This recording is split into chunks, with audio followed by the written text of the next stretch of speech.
Welcome to Alternatives to AA. This is Joshua Robinson, and I've been 3 years sober. And I'm Monique Robinson, and I'm 2 years sober. And we're here on a mission to help make the difficult journey of sobriety even easier to manage.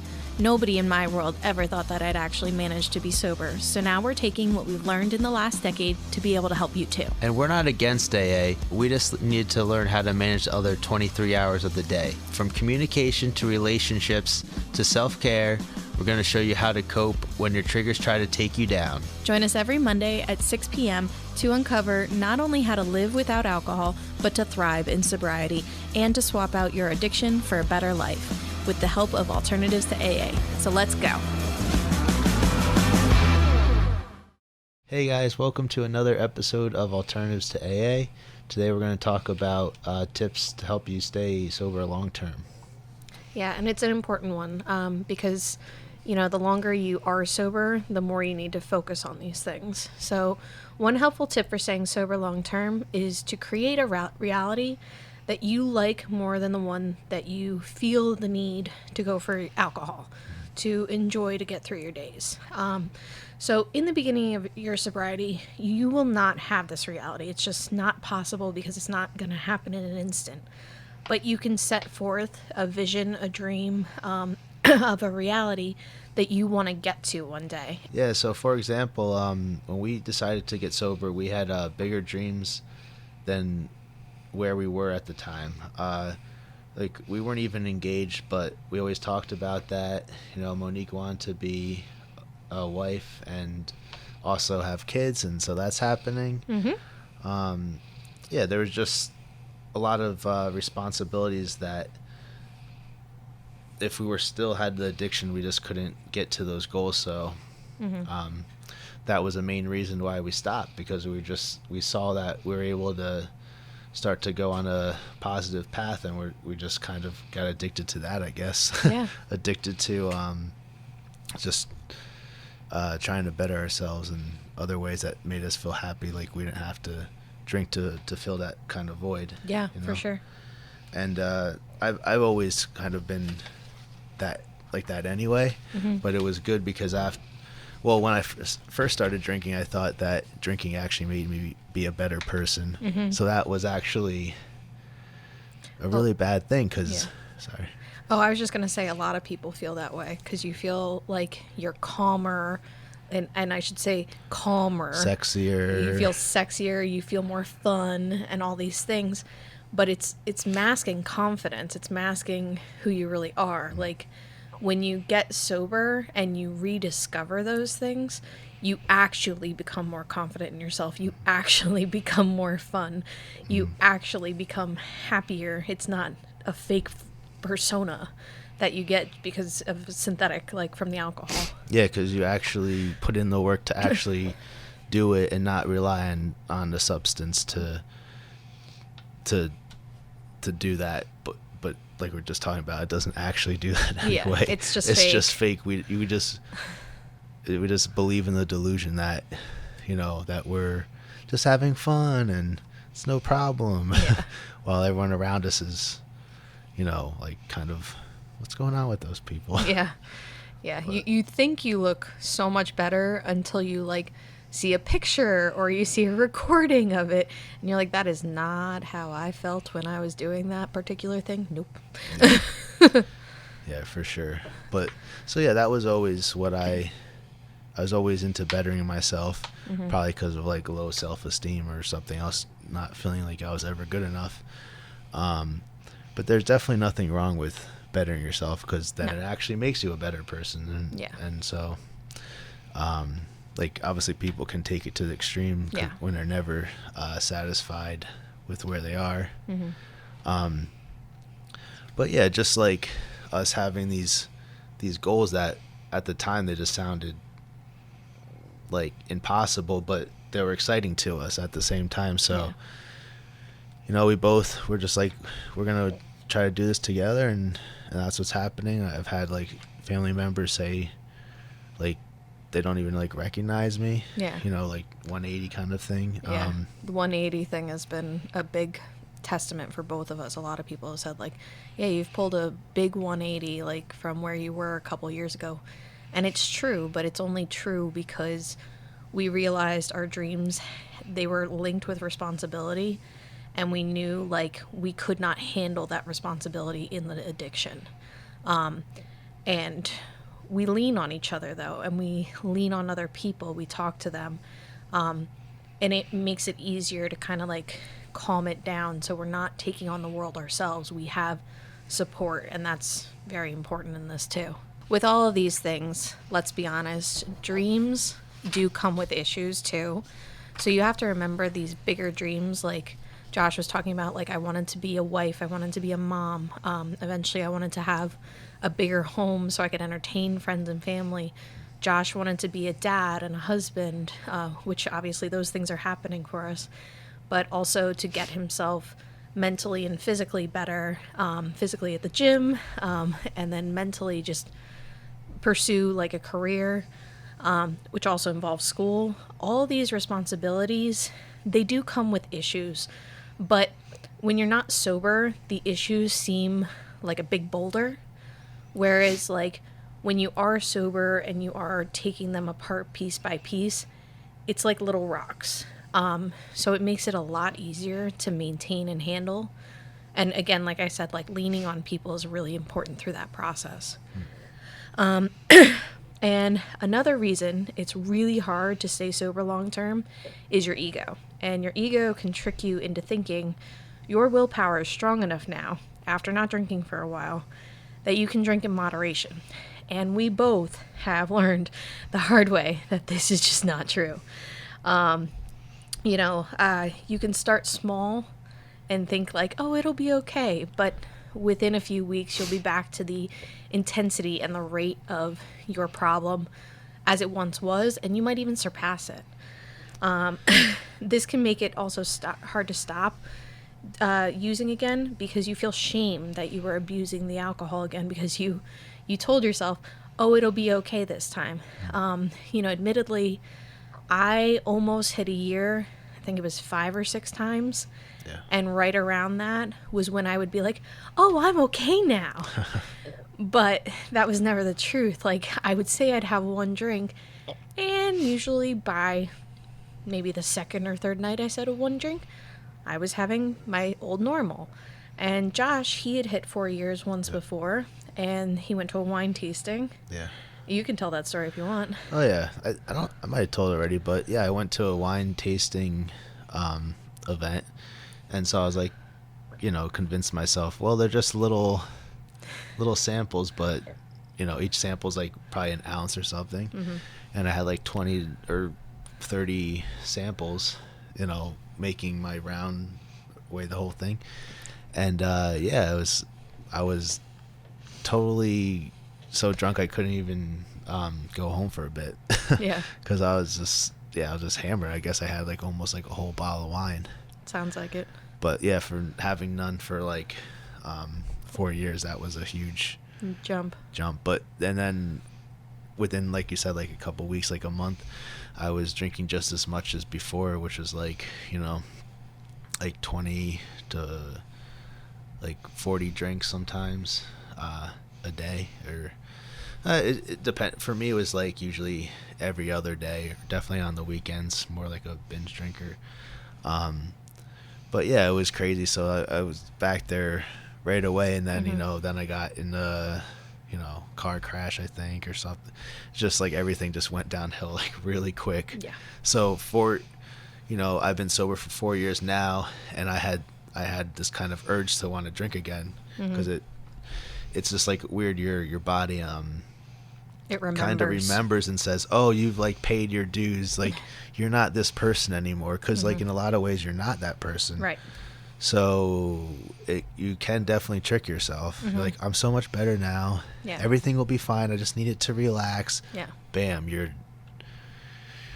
right back in hell, even though you just put in years and years. So that's one of the main things that makes me want to never drink again, is always reminding myself of that. Yeah. I remember the same feeling when I actually finally for the first time hit a year, which is almost 3 years ago now. Yay. I'll be 3 years April 23rd. So when I finally hit that year, I remember the urge was like so strong, and I was so frustrated with myself. But I shouldn't have been, because like we said, the body remembers and it like wants you to go back. But you just have to stay strong. And fortunately, I had support. I had Josh. I had my support system. And I got past that. So when I actually hit 2 years, it didn't nearly affect me as much. I think we almost forgot to be like excited that day. I think I remembered like at 9 o'clock at night, kind of a thing. Like, oh my God, it's my 2-year anniversary. Because it wasn't as big a deal at that point, because I had long surpassed my previous. But I also know, especially with having Josh in my life, he had 4 years and then went backwards. I know I can never let myself slip, which is really important to remember. Yeah. So. No, for sure. Yeah, like another thing to do is to remind yourself daily or weekly of like where you were while in active addiction, which we were just like talking about. Mm-hmm. But yeah, like the difference can be like night and day, and it's just like, scary to think about how things were when you were at your lowest in your addiction. Yeah. And I'm sure like a lot of people can relate how bad it gets. So if you just think of that, even though it's not, it's not a pretty thing to think about, but if you think about it, it might just stop you from picking up that drink. Yeah.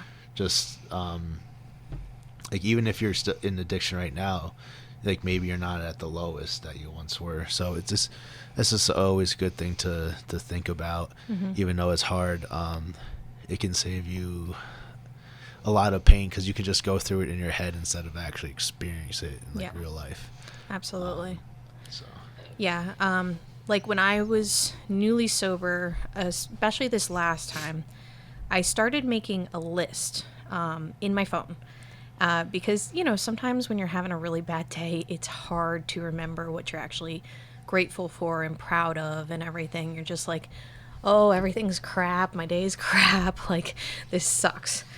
But so I had a list in my phone, and it was like everything that was good and new that made me happy. And it was simple stuff that I was very proud of. And it might sound silly to you, but like one of my things on my list was I was proud I was getting to work every day. Like, that was a big accomplishment at that moment. I was proud I was eating better. I wasn't just eating whatever my drunken brain told me. I was actually eating a decent diet. And because of that, my body wasn't like insanely bloated one day or really uncomfortable one day, or I wasn't like extra lethargic or anything like that. So I was getting like consistency. I was also rebuilding relationships with people who really mattered to me, but I had hurt very badly. And that was certain family and friends. So I even had like their names listed at that time, because I was just so proud that I was rebuilding that. And I was building new relationships. Like Josh and I were together, and things were just on an upward path. So I was very proud of that too. And another one that was kind of silly was I was proud I was paying my bills on time. and that was just because like it wasn't even the fact that it wasn't even always I couldn't afford it. It was just sometimes I just completely forget about my bills for like 2 weeks. And you do that and you get late fees and everything, but I was consistently paying everything on time. So I was very proud of those things. So that list at the time, it might have been very small things, but they were really impactful to me. And then over time, my list has grown. So now I have things on my list like, I'm so proud I'm about to be a mom. I'm so proud that we're working on our future home. I'm so proud that I'm almost 3 years sober. I'm so proud of the new friendships I've developed because of being sober and not hurting these people. I'm so proud of old relationships being so much stronger than they once ever were. And even Josh and I, so much stronger than we were at the time. So all these things on my list, doesn't matter how bad my day is, doesn't matter how crappy I feel. If I sit there and I'm like, all right, I'm having a bad day, let's go through the list. And I look at all these things and I realize, you know, if I was drinking, all of these things would go away in an instant. They'd be gone. Absolutely gone. You know, because trust would be broken in myself, in my relationships, and just all over the place. So all, like, those things keep me on a really good path. So I call it like my gratitude list or my positives list. So it can be the smallest things. Like, I even sometimes just put on there, my kitties love me. Like, I'm getting love. Like, whatever works for you, that's what you need to have on that list. And it's so much better to remind yourself. And like I said, I had it written for a really long time. I still think it's in my phone. But now, because I'm 3 years and I do it quite often, it's pretty easy for me to recall. But if you write it down, you can see it on your bad days when you don't believe anything is good. You have that there. It's concrete. So it's just a suggestion I have. Yeah, that's awesome. Yeah. Yeah, and one I would have was, you know, you start to accomplish new things that interest you. Like maybe, you know, you've always wanted to paint but never did, or maybe you want to go horseback riding or whatever. There's you know, something that interests you but you never did because you didn't think you could, or weren't smart enough, or weren't athletic enough. You know, like even try to do something like that, because if you start to accomplish something in an area where you didn't think you were that strong, it just makes you believe in yourself a lot more. Mm-hmm. Like that's kind of what I did with schooling. Like I never really applied myself in school. So, and then also, like, you know, I guess I tried to pretend I was dumber than I was to be cool and stuff like that. And certain people, you know, in my life, they also like kind of told me that I was dumb at certain things.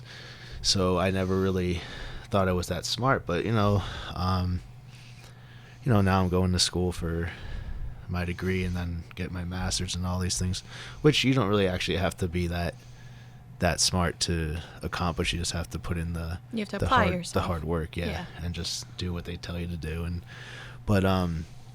So if you can accomplish something in an area where you think that you're lacking, then that's probably the best. That's a bit harder. Mm-hmm. Maybe start with something that you just always been passionate about first. Yeah. And is a strong suit. So for me, that would be the gym. I've always worked out. And so when I started to really get back into improving my mental and everything, that was where I first went. I started like working out harder than ever, mm-hmm. and building confidence in that. And then you can take that confidence and then put it into other areas of your life. Yeah. So. Yeah, and with that, like, I just started like I said, like doing the small stuff, paying bills on time, cleaning up the house more, like doing things that like I kind of lacked for a while, and even just like I said, working on relationships that I'd completely lacked. Like all those small things really made such a big difference. And one other strategy that we like to use is envisioning, both of us, like what would happen if we went backwards again. If we drank again, like everything we would lose. So that could be, again, off of the gratitude positive list, mm-hmm. everything you lose off of that. And that's really powerful to both of us. Yeah. So one thing that I always think about is how bad everything was while in like active addiction, and just not wanting to go back there. We were just talking about this like a minute ago, but that like temporary numbing feeling, and that good feeling only lasts like a couple hours, and then what you're left with is just tiredness, depression, maybe, just all these horrible feelings that can last like a day, 2 days, mm-hmm. or because you're addicted to drinking so much that you like need it to feel good about yourself. Yeah. So you only feel good about yourself when you're drinking, mm-hmm. which is usually only an hour to a day. So the rest of the day you'll feel like crap, and it just keeps repeating this whole cycle. So that's what I always think about. I always just think about how, some days maybe half the day feels like crap, but at least not like the whole full day. Yeah. Yeah, and like for me, I think about where I was 4 or 5 years ago versus now, and it's just so night and day. Even on my bad days, I'm 1,000% happier than I was 4 or 5 years ago, and that's from getting sober and moving forward, and like finally getting the dreams that like little Monique when I was a kid like wanted, like like I'm actually doing that stuff. Yes, it's hard some days, but I'm still doing that stuff and it's great. Yeah. So that's the most exciting thing for me. Yeah, I was going to say, like, no, that's interesting because I feel like I'm doing that too, which is interesting because, when people say, oh, like, why don't you grow up? But I think actually, like, a big part of growing up is implementing certain dreams that you had as a kid into your life. Yeah. As an adult. Yeah. Which might sound like so weird, but. Yeah. Oh, I was just going to say, when we were talking earlier about like little things to bring back into your life, and Josh was mentioning like painting, horseback riding, things like that you could try. You also could bring back stuff that you loved when you were a kid. Like, I obviously can't do it right now because I am very pregnant, but I love to dance growing up. So I enjoy going to, like, Zumba classes when I can and, like, even just dancing around the house. That makes me happy. So you can bring back some of your childhood that, like, really gave you a lot of joy, and that sometimes can help, too. Yeah, no, exactly. Like, for me, it was always, like, my dad was in nature a lot. So I just love nature. Just like, him showing me certain tricks with honeysuckles and all these types of things, and just brings back like happy memories. Yeah. And well, I've always like been into fitness even when I was a kid, so still doing that. And I've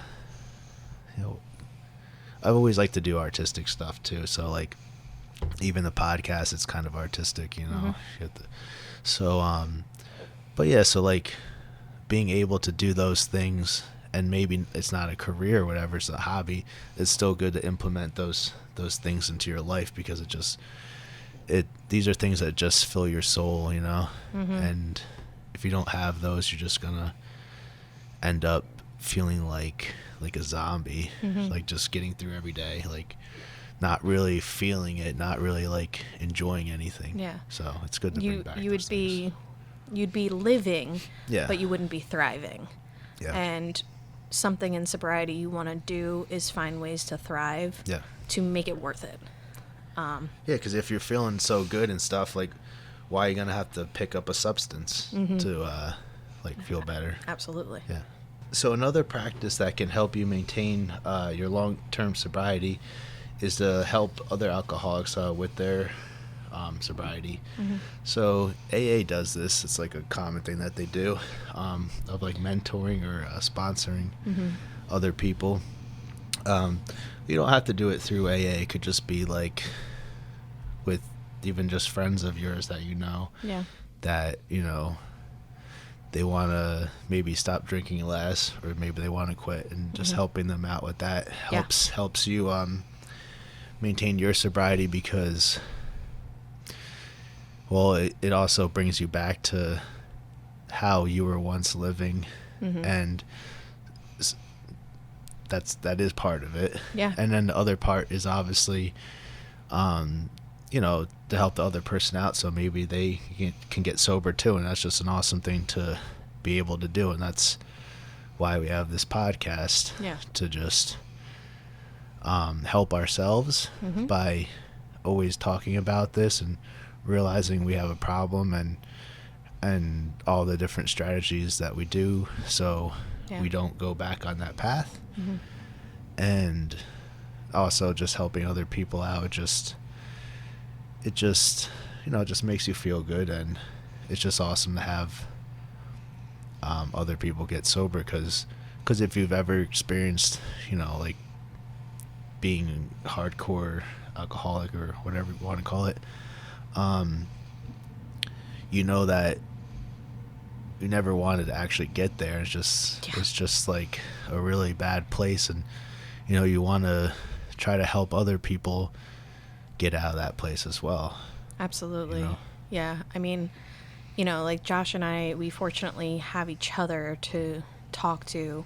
But we also talk to friends and family too, because just being open about it is really helpful. And talking to you guys, when we do these podcasts, we're not just talking about what's in the moment for us. We're bringing up our own past, which reminds us, like we've been talking about this whole podcast, where we've been and where we've gotten to.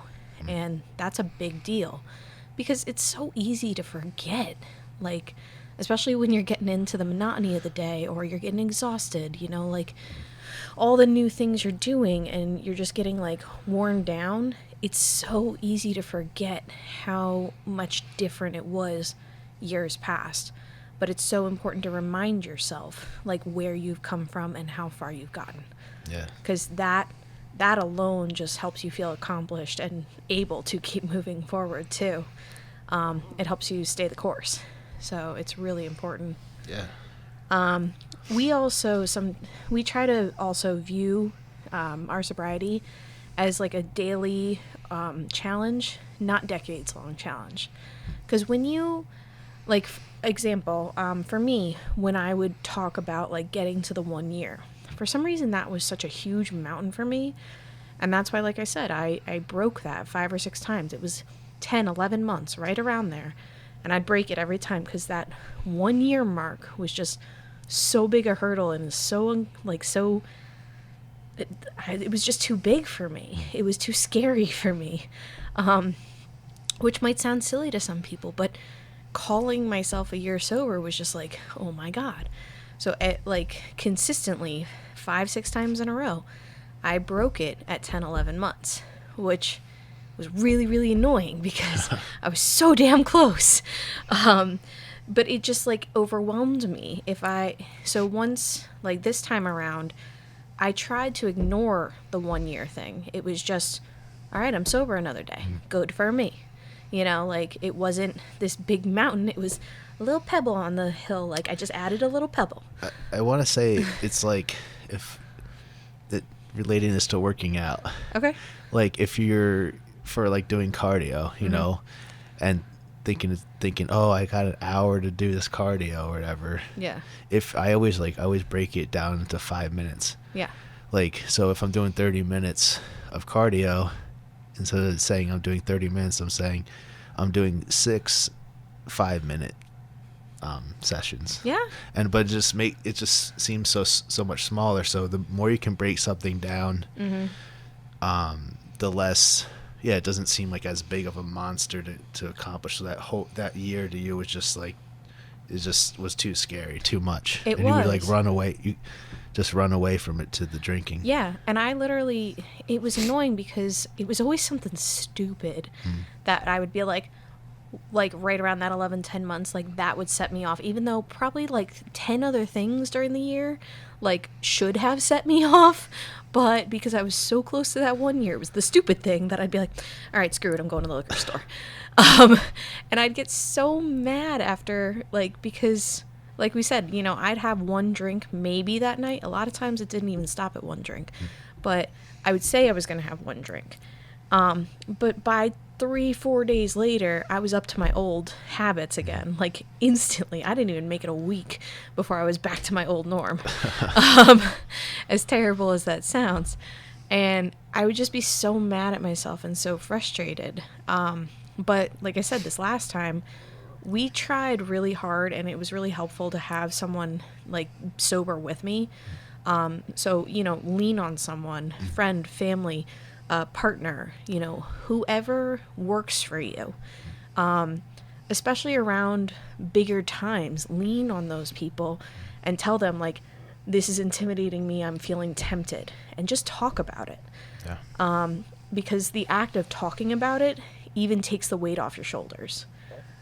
We've talked about this in previous podcasts, but like even if Josh and I have a dream or something, we talk about it because we Yeah, don't feel as guilty then. we, It's just kind of like, well, it was a dream. It's no big deal. But if you don't talk it out, you just carry this guilt with you all day long. yeah, I was gonna say that we actually today we both had Yeah. drinking dreams. We did.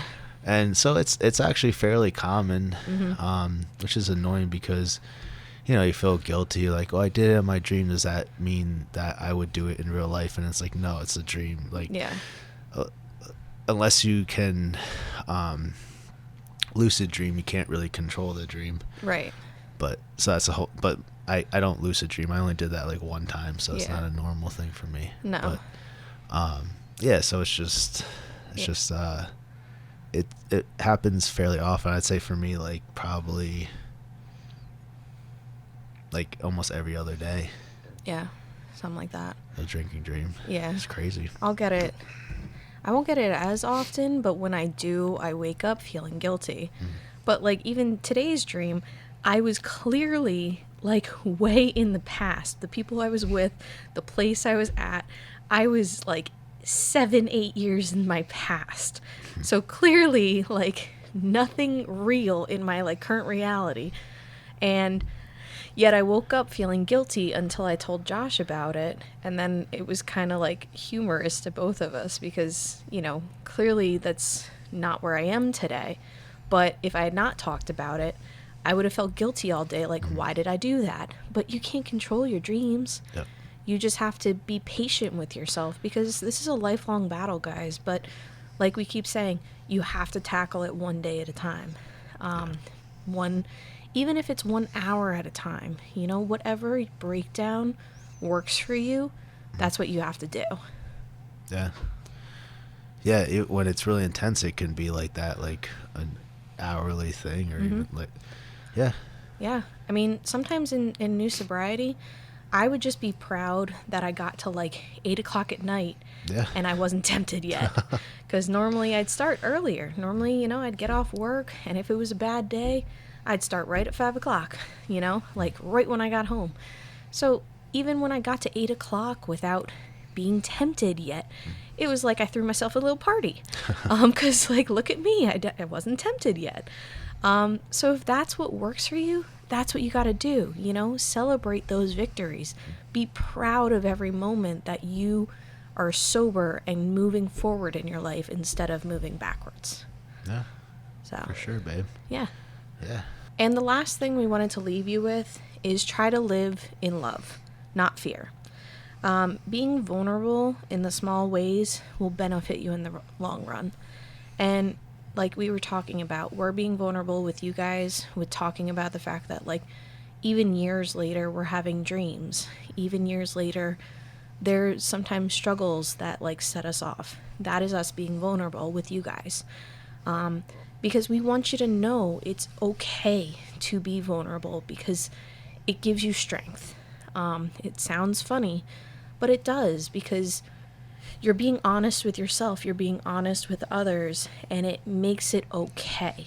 Because no matter what, your feelings are your feelings, and you have to feel them, and you have to go through them. You can't just bury them, which I especially would do with the drinking. So being honest and being vulnerable keeps me safer, gives me more courage, helps me move forward and move through. And so we just wanted to share with you guys that doing that is not living in fear, it's giving yourself love. And self-love in sobriety is one of the most important things. Yeah. And then I'd also like to say that being disciplined is important as well.